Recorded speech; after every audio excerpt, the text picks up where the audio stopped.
Hello साथियों, नमस्कार। Welcome to G chills. मैं हूं वरुण। फ्रांस का nuclear powered aircraft carrier Charles de Gaulle Bharat आ रहा है। इसके साथ 3 और फ्रेंच युद्धपोत होंगे और भारतीय नौसेना के साथ मिलकर ये युद्ध अभ्यास करेंगे। न्यूक्लियर पावर्ड एयरक्राफ्ट कैरियर जैसे फ्रांस का चार्ल्स डी गाल एक बार न्यूक्लियर फ्यूल से चार्ज हो जाए तो 10 से 15 साल तक बिना रिफ्यूलिंग के काम कर सकता है। वहीं साधारण कैरियर्स जैसे आईएनएस विक्रांत और आईएनएस विक्रमादित्य को लगातार फ्यूल की जरूरत होती है। यही मेजर अंतर न्यूक्लियर पावर्ड और साधारण कैरियर्स में है। फ्रांस का nuclear powered aircraft carrier Charles de गाल पहले भी भारत आ चुका है। उदाहरण के लिए मई 2019 में ये युद्धपोत गोवा के तट पर आयोजित भारत फ्रांस संयुक्त नौसैनिक अभ्यास वरुण में शामिल हुआ था। इस बार इसका हिंद महासागर में आना सिर्फ दोस्ती की बात नहीं बल्कि चीन के खिलाफ एक रणनीतिक कदम है। ये खबर सुनकर चीन के कान खड़े हो गए होंगे। ये दुनिया का पहला ऐसा एयरक्राफ्ट कैरियर है जो पूरी तरह से न्यूक्लियर पावर्ड है और इसे फ्रांस ने 2001 में ऑपरेशन में लाया। ये अपने साथ 40 फाइटर जेट्स और कई एडवांस हेलीकॉप्टर लेकर चलता है। ये 260 मीटर लंबा और 75,000 टन वजनी शिप है। इसमें दुनिया के बेहद खतरनाक Dassault Rafale M fighter jet तैनात हैं। इस बार फ्रांस का चार्ल्स डी गाल जो न्यूक्लियर पावर्ड है, जब यह शिप भारत के दोनों एयरक्राफ्ट कैरियर्स आईएनएस विक्रांत और आईएनएस विक्रमादित्य के साथ युद्ध अभ्यास करेगा तो हिंद महासागर में वाकई भूकंप आ जाएगा। चीन तो इस खबर से ही कांप रहा होगा।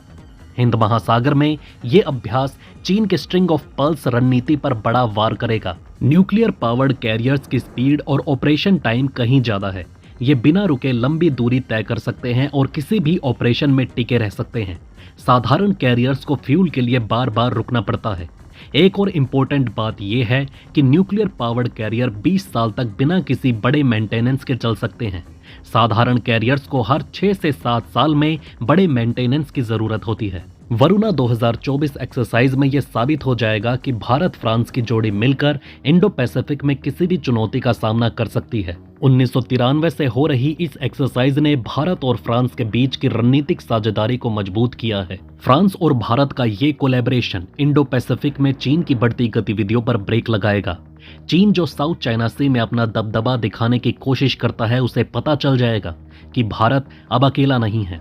फ्रांस का आना यह संकेत देता है कि भारत का नेटवर्क अब क्वाड, जिसमें यूएसए, जापान, ऑस्ट्रेलिया और भारत है, और ऑकस के साथ भी और मजबूत हो रहा है। यानी चीन की रणनीति अब चारों तरफ से घिर चुकी है। फ्रांस और भारत इंडो पैसिफिक रीजन में मिलकर काम कर रहे हैं। फ्रांस के पास इंडो पैसिफिक में बड़ी उपस्थिति है क्योंकि इसके पास वहां कई टेरिटरीज हैं। चीन की नौसेना के पास अभी न्यूक्लियर पावर्ड एयरक्राफ्ट कैरियर नहीं है। चार्ल्स डी गाल का भारत आना चीन को उसकी कमजोरी याद दिलाएगा। चीन ने न्यूक्लियर पावर्ड कैरियर प्रोग्राम शुरू किया है, लेकिन वो 2030 तक चार्ल्स डी गाल के लेवल तक नहीं पहुंच पाएगा। चीन ने अब तक अपने न्यूक्लियर पावर्ड कैरियर प्रोग्राम को पूरी तरह से विकसित नहीं किया है। उनके मौजूदा कैरियर्स जैसे लाओनिंग और शांगडोंग डीजल पावर्ड हैं, जो लंबे समय तक टिक नहीं सकते। ये भारत और फ्रांस की साझेदारी के आगे उसकी एक बड़ी कमजोरी है। समंदर में अब मेक इन इंडिया और मेक इन फ्रांस का कॉम्बो राज करेगा। जब चार्ल्स डी गाल और आईएनएस विक्रांत मिलकर गरजेंगे तो ड्रैगन का दम निकल जाएगा। चार्ल्स डी गाल जैसा न्यूक्लियर पावर्ड एयरक्राफ्ट कैरियर पूरे यूरोप में और किसी देश के पास नहीं है। यह फ्रांस की ताकत का सबसे बड़ा प्रतीक है। इसकी स्पीड, ताकत और अटैक कैपेबिलिटी इसे पूरे यूरोप में सबसे खतरनाक बनाती है। ब्रिटेन के पास एचएमएस क्वीन एलिजाबेथ और एचएमएस प्रिंस ऑफ वेल्स जैसे एयरक्राफ्ट कैरियर तो हैं, लेकिन ये दोनों न्यूक्लियर पावर्ड नहीं हैं। जर्मनी और इटली जैसे देशों के पास इस लेवल की एयरक्राफ्ट कैरियर क्षमता है ही नहीं। ये देश छोटी नौसेना रणनीतियों पर निर्भर करते हैं, जबकि फ्रांस ने अपनी नौसेना को ग्लोबल स्केल पर डिजाइन किया है। इसके अलावा एक और बड़ी न्यूज ये भी है कि फ्रांस ने भारत को न्यूक्लियर अटैक सबमरीन टेक्नोलॉजी में भी मदद करने का ऑफर दिया, जो किसी और देश को नहीं दी गई। यानी हमारी पनडुब्बियां अब और खतरनाक हो जाएंगी। फ्रांस न्यूक्लियर टेक्नोलॉजी में वर्ल्ड लीडर है। अगर यह टेक्नोलॉजी भारत के साथ शेयर होती है तो हम अपने डिजाइन और इंजीनियरिंग में और आगे बढ़ सकते हैं। फ्रांस की सैफरन क्लास की सबमरीन इतनी खतरनाक है कि यह समुद्र में 10 से 15 साल तक बिना दिखे दुश्मन के ठिकानों को निशाना बना सकती है। इंटरेस्टिंग बात तो यह है कि भारत की स्कॉर्पियन क्लास सबमरीन्स और मिराज 2000 फाइटर जेट्स फ्रांस की देन हैं। ये आज भी भारतीय सेना के लिए गेम चेंजर हैं। देखिए, जब बात अंतर्राष्ट्रीय रिश्तों की आती है तो भारत का सफर कुछ ऐसा है जैसे रस्सी पर चलते हुए संतुलन बनाना। अमेरिका के साथ दोस्ती कीजिए तो रूस और चीन भौहें चढ़ा लेते हैं। रूस के साथ डील कीजिए तो अमेरिका नाराज हो जाता है।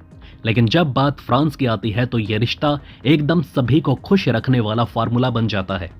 अमेरिका और रूस अक्सर भारत के घरेलू या अंतर्राष्ट्रीय मामलों में दखल देते हैं, लेकिन फ्रांस हमेशा नो इंटरफेरेंस पॉलिसी पर चलता है। तो चलिए दोस्तों, फिर मिलते हैं एक और नई अपडेट के साथ। वीडियो को लाइक करके चैनल को सब्सक्राइब जरूर कर लें। धन्यवाद।